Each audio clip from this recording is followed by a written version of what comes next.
জানাচ্ছি প্রথমে জমছড়ি ক্রীড়া সংস্থার পক্ষ থেকে আপনাকে, যেহেতু আপনি কক্সবাজার জেলার অন্যতম একজন গোলরক্ষক, এই মাঠে অত্যন্ত পরিচিত। পাশাপাশি আপনি আজকে প্রবাসী সাইফুল এফসির বিপক্ষে খেলছেন, অর্থাৎ উত্তর নুনিয়া চড়ার হয়ে মাঠে নামবেন কিছুক্ষণের মধ্যে। আজকে যে আপনার টিমের জন্য কি আশা রয়েছে এবং দর্শকদের জন্য কি আশা নিয়ে আজকে মাঠ ছাড়বেন এবং মাঠে কি নিয়ে আশা নিয়ে ঢুকবেন? ধন্যবাদ মিজু ভাই আপনাকে। আসলে ফার্স্ট অফ অল বলি, ওরা অনেক ভালো টিম, আমরাও ইনশাল্লাহ অনেক ভালো টিম করছি। তো চেষ্টা করব ভালো খেলে জেতার জন্য। খারাপ খেলে জিতে লাভ নাই, ভালো খেলেই জিততে হবে।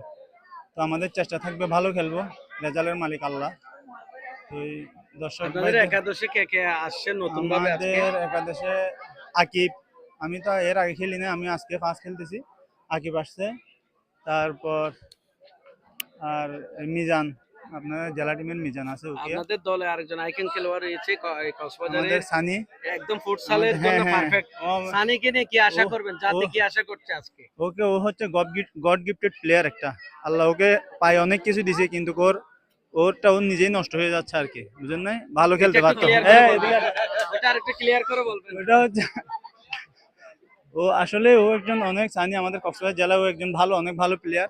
ও যদি প্র্যাকটিস করতো, যদি প্রফেশনাল ফুটবল খেলতো, হয়তো অনেক ভালো একটা জায়গায় যাইতো আমাদের সানি। ধন্যবাদ মুবারক ভাইকে। ঠিক আছে।